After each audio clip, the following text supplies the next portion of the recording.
Hi guys, if your Telegram application is lagging or freezing on your iPhone, there are a couple of ways to fix it. The first one, go to Settings, tap on General, now iPhone Storage, scroll down to Telegram, and Offload App. This will free up storage used by the app but keep its documents and data. So let's offload, close Settings, and upload it back again.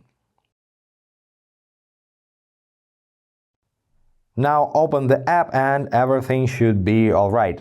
Another way is just to reinstall applications. Just tap and hold on the icon and tap on Remove App, and after this go to App Store and install from scratch. But if you decide to use this method, make sure you have the SIM card linked to your Telegram account or the app is running on another device, because you will need to enter a verification code to log in.